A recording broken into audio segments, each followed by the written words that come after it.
The Atlanta Braves win the Pirates series behind Jimmy Baseball, Jim Jarvis. Plus, Alex Faust of Apple TV stops by to preview tonight's series opener with the Cardinals. We'll get into all of that next.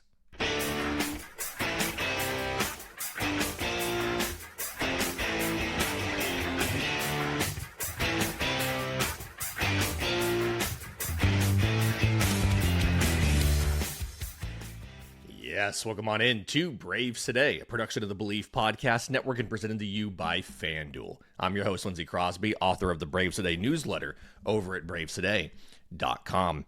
Speaking of the newsletter, ton of draft content coming from contributor Taylor. He's got articles covering Atlanta's first 4 picks. We've got breakdowns of the strategy Atlanta has done recently, a primer on how the draft works, in case you just need a little refresher on some of the rules about it. That's all over at bravestoday.com. And then he'll join me tomorrow here on the show for an extended preview of day 1, some of the possible picks, the patterns Atlanta likes to do under Ronit Shaw, and all of that. So stay tuned for that. Just a few minutes, I want to welcome in Alex Faust of Apple TV. Braves play the Cardinals in St. Louis tonight in the series opener on Apple TV, exclusively on Apple TV.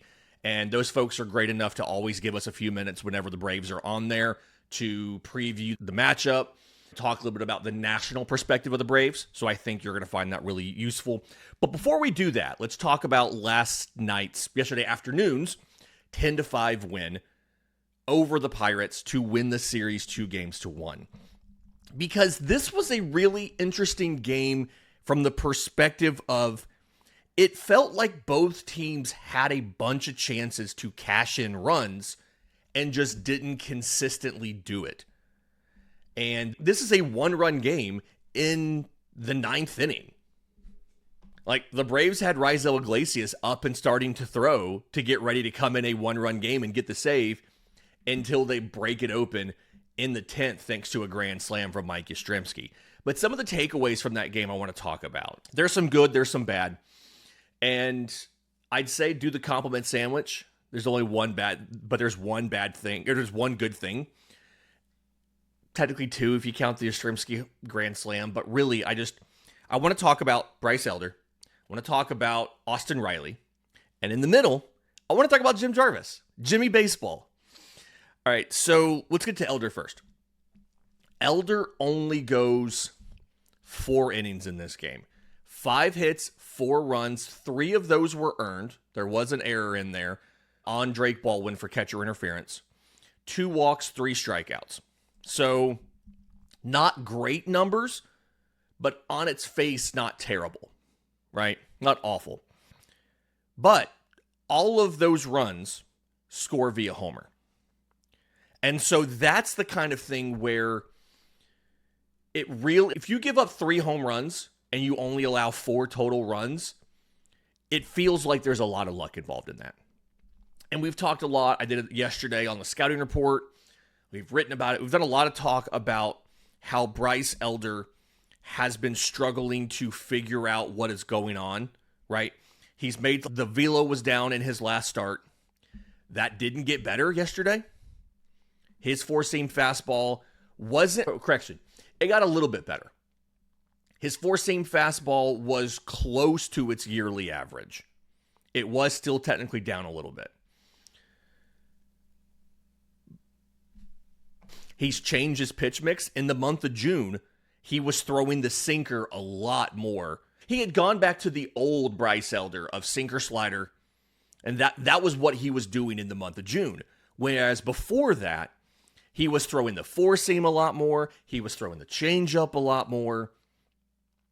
And switching to the sinker doesn't directly coincide with the slump. The first time that he went sinker heavy was facing the Pirates last time, and he did well in that game, and we won. It was the start after that where his slide began. Yesterday afternoon, he didn't go with sinker slider again. His primary pitch was actually the cutter. And the way that he used this was really interesting. The first time through, he was slider, cutter, 4-seam. And the sinker was a distant fourth. That was the sequencing there, right? Second time through, he went cutter heavy. Half of his pitches virtually were cutters. And then he played the slider off of that, barely threw any four-seamers. That's the only time he entered. I think he threw one changeup or two changeups that second time through the order. And then he had started to face the third time through. He had gone sinker heavy a couple times, and then they pulled him. So changing his pitch mix to try and make things happen. And the cutter, he had a little bit of success on it, right? 6 whiffs. He only had 9 for the game. So 2/3 of all his whiffs came on the cutter. A 32% whiff rate is definitely something you will take.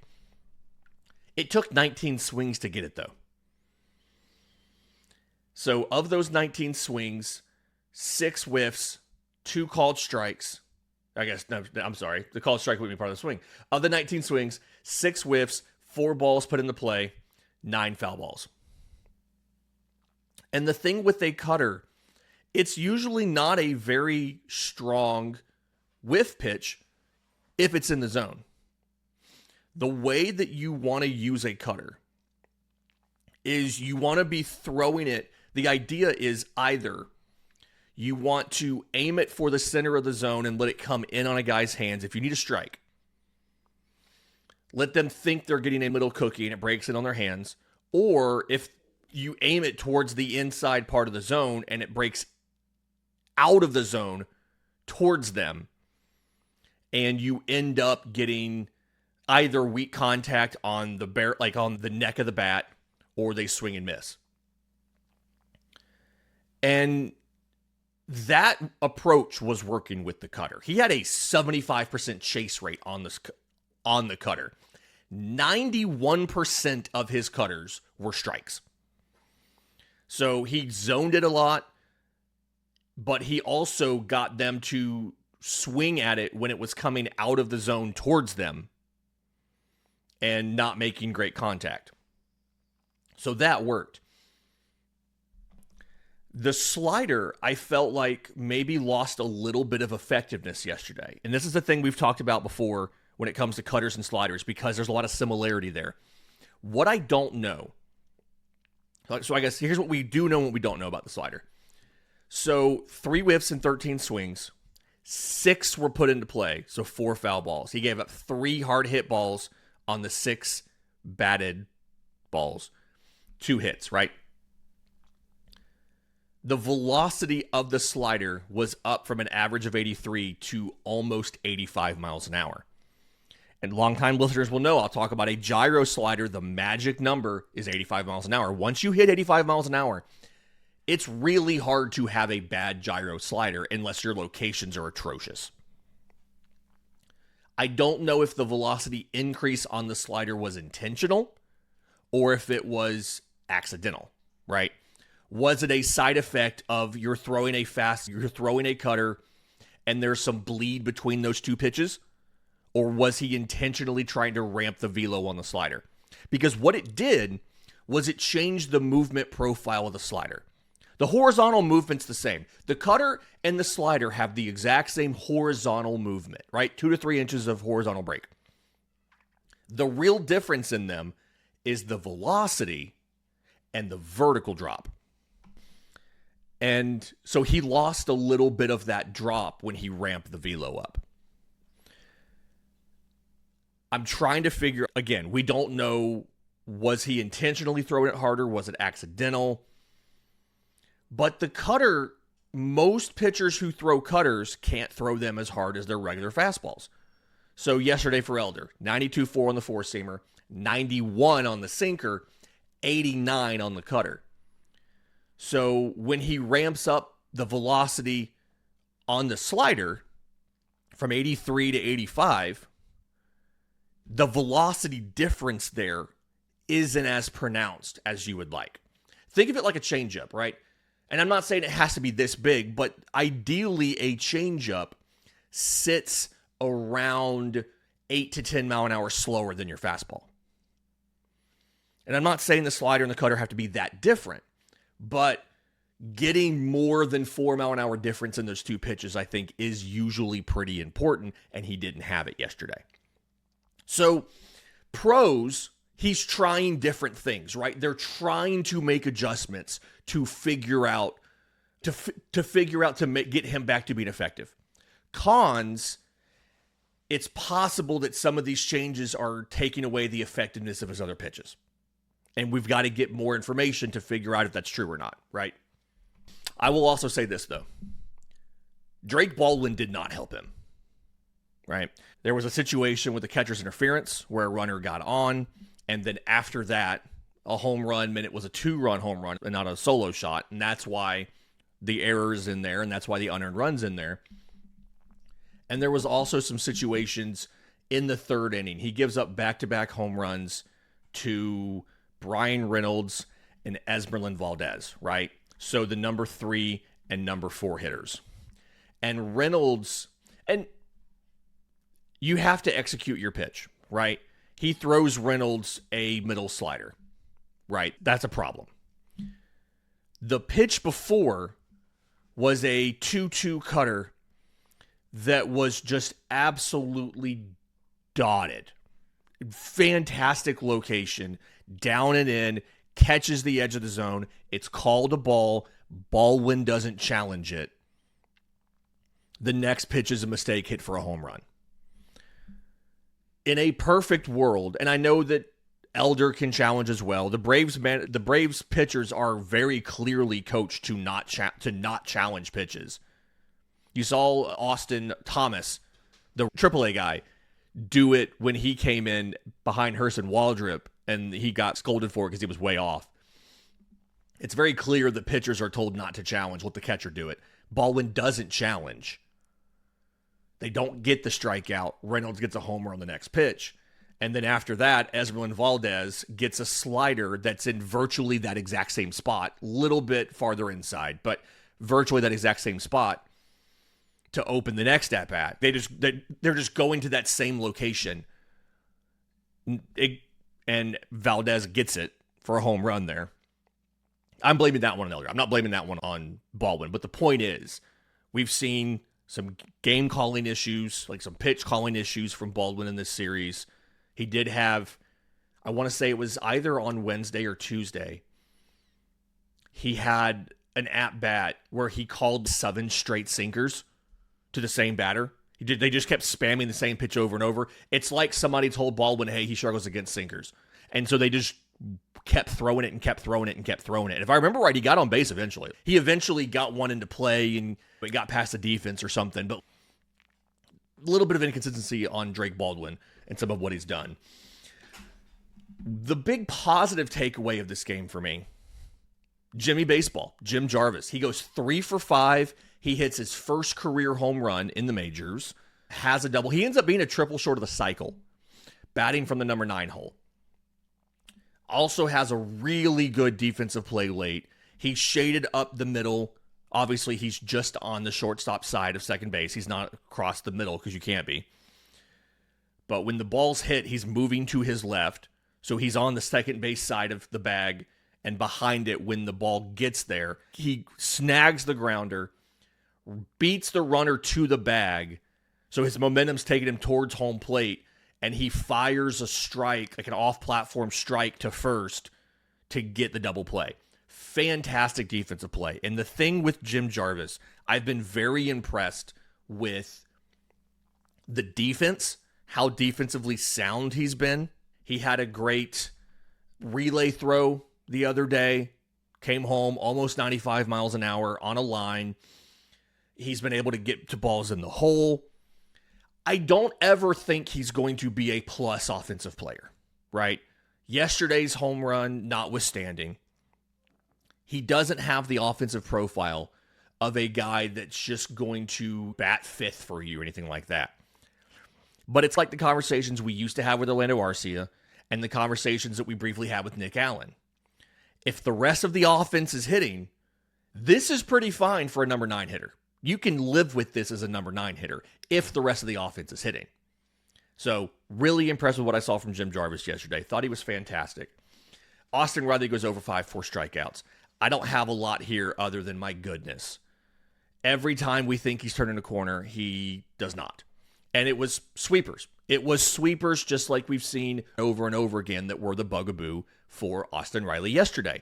And at a certain point, it's got to get fixed. He talked to friend of the show, Ken Segura, the AJC. He is looking forward to All-Star break. He's going home to Mississippi. I think he's actually flying straight from St. Louis to Mississippi. He's going home for a couple days. I wrote about this last week. I think it was last week. Maybe it was Monday. It was Monday. I would consider giving Austin Riley a couple extra days out of the break. I would be like, hey, spend a week down there. If you have to IL him, you can IL him. If you just want to play a man short, okay. It's not like you've been using Kyle Farmer anyway, so you've already been playing a man short on your bench. Give him a couple extra days. And just let him clear his head, let him have a mental reset, and let's hope that when he comes back, he can be better. And I don't know if this will fix it. At this point, I don't think anybody knows what will fix it. And if you do, call the Atlanta Braves because they could use your help. But I'm hopeful that'll help because nothing else has at this point in the season. All right, in just a minute, we're going to talk to Alex Faust of Apple TV about tonight's matchup against the Cardinals, the outside perception of the Braves, Chris Sale is a Hall of Famer, and how tough it is calling every single major professional sport that there is, like Alex has. We'll do all of that next. But first, this episode's brought to you by our friends at IQ Bar, our exclusive snack, hydration, and coffee sponsor. IQ Bar protein bars, IQ Mix hydration mixes, and IQ Joe mushroom-infused coffees are the tasty, low-sugar brain and body fuel that you need to win your day. The Ultimate Sampler Pack's a great way to try all of the IQ Bar products and flavors. You get 9 IQ bars, 8 IQ Mix sticks, and 4 IQ Joe sticks. And all IQ Bar products are clean label certified and entirely free from gluten, dairy, soy, GMOs, and artificial ingredients. With over 20,000 5-star reviews and counting, more people than ever are fueling their busy lifestyles with IQ Bar's brain and body boosting bars, hydration mixes, and mushroom-infused coffees. And the Ultimate Sampler Pack includes all 3. Right now, IQ Bar is offering Braves Today listeners 20% off of all IQ Bar products, including the Ultimate Sampler Pack, plus free shipping. To get your 20% off, text MLB to 64,000. That's MLB to 64000. That's MLB to 64,000. Message and data rates may apply. See terms for details. Welcome back to Braves Today. Lindsey Crosby joined by Alex Faust, play-by-play for Apple TV. He is in the booth along with friend of the show, Ryan Spilbrose, inside line reporter Trisha Whitaker tonight for Braves at Cardinals, 8:15 on Apple TV. Alex, thanks for being here. Thanks for giving us a few minutes of your time. Of course. Happy to be here. Absolutely. And I'm really excited to have you on because the Atlanta Braves are in a weird place right now. And I'm sure that looking from the outside in your prep, you've seen they were fantastic early in the year. Best record in baseball, best offense in baseball. Really rough June. Offense really struggled. Pitching staff hasn't been able to give length. And they've offensively turned it around somewhat in July. Braves fans are at a crossroads. Your perspective, is this a World Series contending team that went through a rough patch? Or is this some sort of fundamentally flawed roster that kind of outplayed their talent level early in the year? Because there's a lot of Braves fans who don't know. I think it's somewhere in between. You know, I think it's hard to pick against the Dodgers in the way that they've been playing. I think it's hard to say that at least in the regular season, anybody is playing more fundamentally sound baseball than even the Brewers in the National League, if we're just thinking about pennant contenders. Yeah. And the Braves obviously had all the pieces coming into the season to say, okay, this team should contend. But everything seemed to break at once. And obviously pitching injuries were a big part of it early. And that was even coming out of spring training. There were concerns about the Braves and their rotation and their depth pitching-wise. But they did enough through the first month and a half of the season. And then Acuña goes down. And so I think the question then becomes, can this team, a little bit maybe like 2021, win, at least in the interim, without Ronald Acuña Jr.? And the proof is in the pudding. Until this week, they had only won 1 out of their previous 8 series and exploded offensively in the finale against the Pirates it's a good sign. And you got Chris Sale going on the mound for this matchup here tonight. So I think it would be really interesting to look at this Braves team and say, okay, are they in a position similar to 2021 where all it takes is a little bit of tinkering at the margins and adding a little bit of depth to restore what clearly is the best team in the NL East?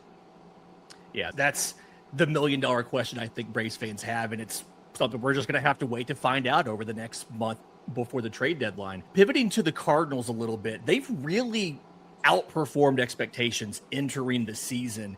When you look at them, what's something that they're doing well that maybe doesn't get the attention or show up in the box score that kind of explains the success that they've had this year?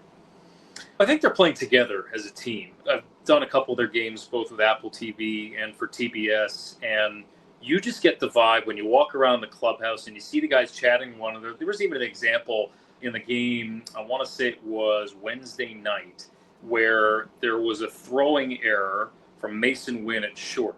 And he went to Alex Faust and said, "My bad, I put you in a tough spot." And Burleson's, "Bro, I got to make that pick."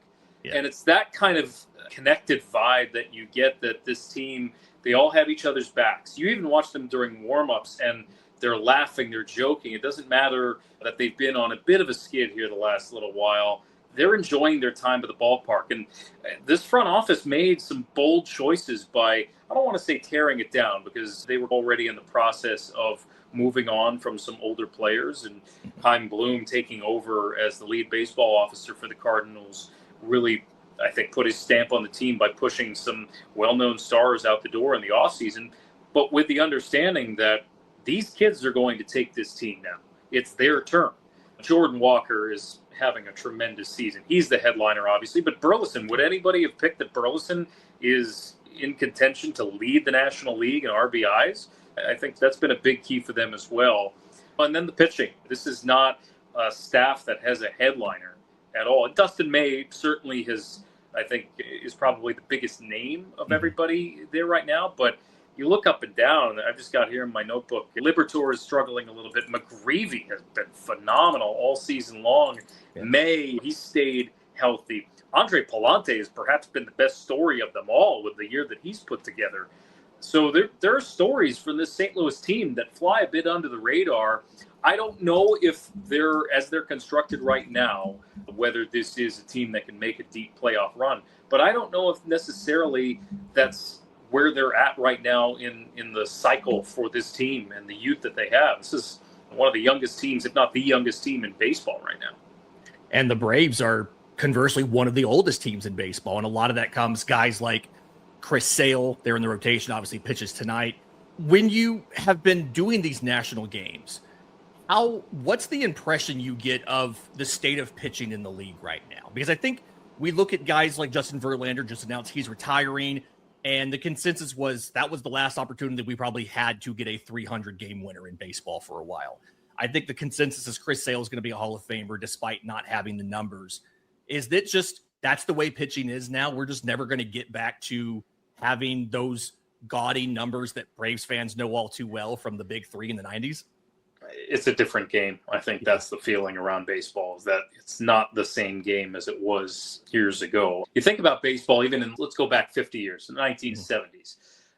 When you pitched out of the bullpen, for the most part, is because you just couldn't make it anywhere else. And now you see guys who can go between being, a starter, didn't really work out, we're going to send you to the bullpen, work on it. Maybe you wind up having plus stuff there as a 1-2 inning guy, and maybe you wind up being a high leverage guy, or maybe we bring you back to being a starter. Aaron Ashby, by the way, in Milwaukee, I think is breaking even the conventional knowledge of what you can have in a pitcher, because he can start, he can open, he can close, he can pitch middle relief, he can pitch in mop-up duty. So I do think he has 12 wins. Right, exactly. I was going to say, look, he's the league leader in wins. So I'm looking at Sale, right? He's 9 strikeouts away from 2,700. He would be the 7th lefty all-time to get there. That's pretty strong stuff. And you mentioned already, I think there is a consensus that he should be in the Hall of Fame. But even if his top-line numbers on a per-game basis, like he's top 5 in the National League at age 37 in strikeouts per 9. You think about what he could have done had injuries not robbed him of his time in this league. And I think there's a better understanding now of value that a pitcher can bring, even if it's not the older counting stats in terms of wins and losses. Yeah, it's been a lot of fun watching him the last couple seasons, and I'm glad you get to watch him from a great vantage point there in St. Louis. It'll be, again, Braves versus Cardinals on Apple TV, 8:15 p.m. Alex Faust, joined by friend of the show, Ryan Spilbros, Southern reporter Trisha Whitaker. You are known for doing just about every sport that there is, right? You were the head guy for the Kings for a while. You've done NFL football. You've done basketball.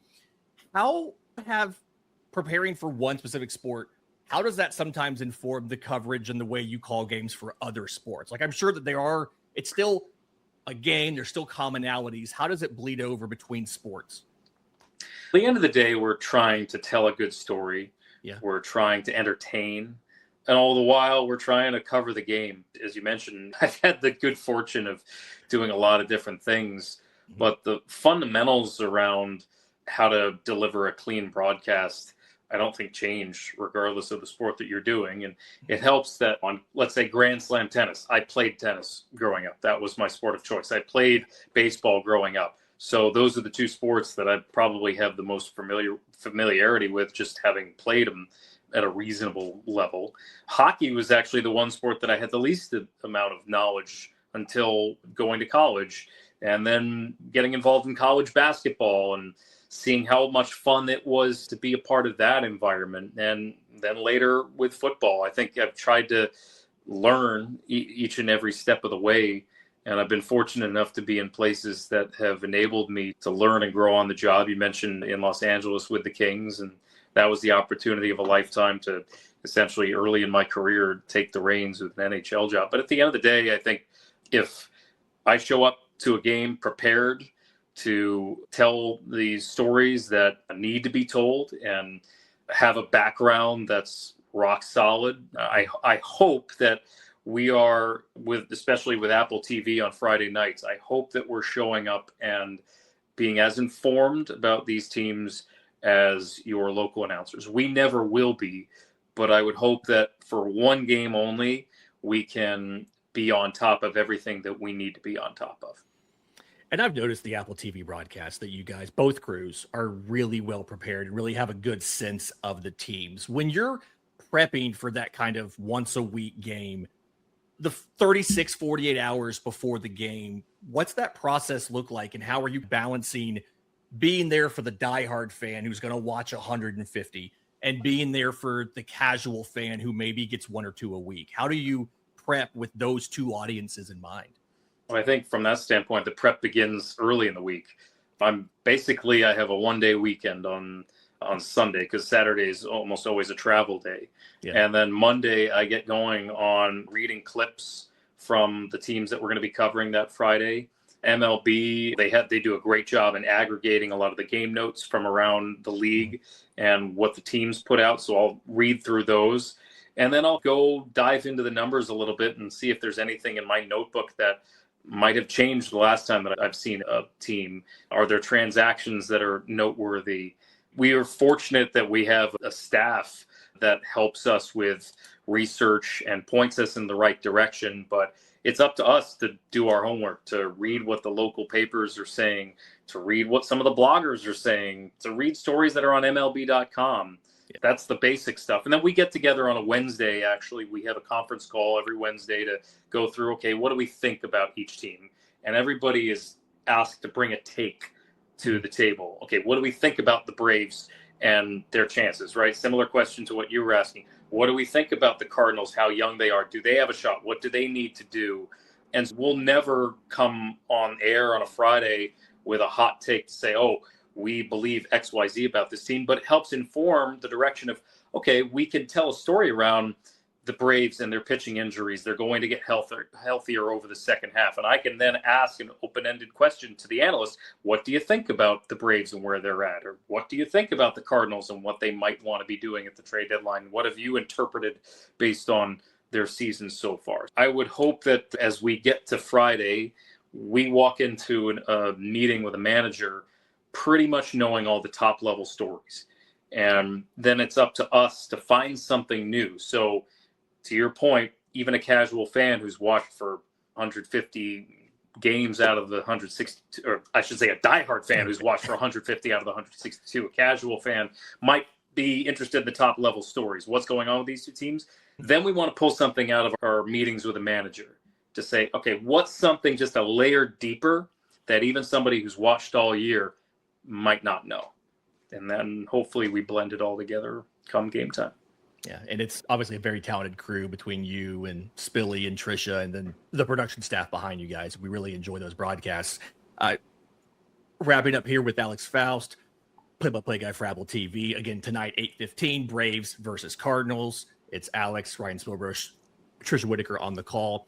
Is there a statistic or an advanced metric that you've started leaning on more in the last few years because it tells a better story during the broadcast? I know that Apple TV's did a good job of leaving those little nuggets in the bottom corner of the screen and bringing in different bits of data. What have you realized? This can help me tell a really good story.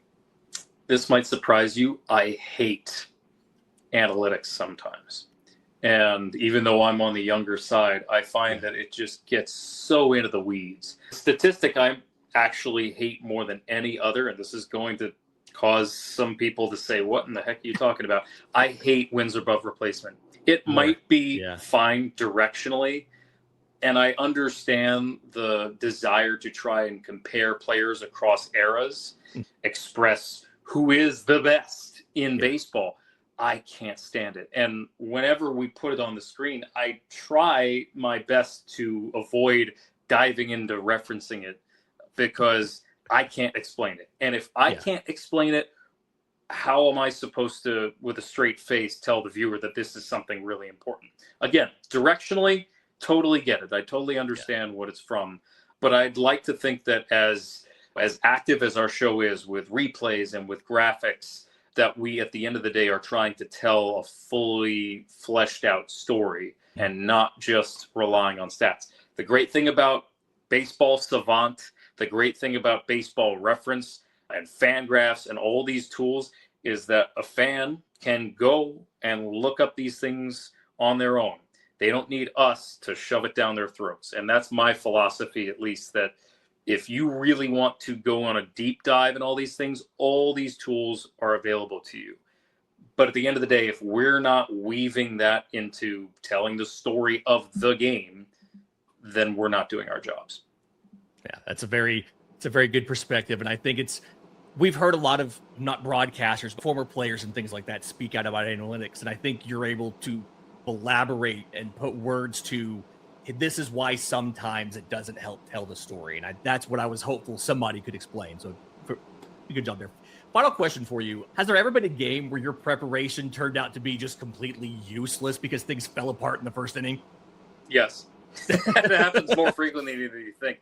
It happens a lot in football where a game goes completely sideways. I was actually doing a Falcons-Carolina Panthers game last year, where we were all set to tell this story about Bijan Robinson. Oh, the Falcons, they're this sleeper team, and they got beat 30-0.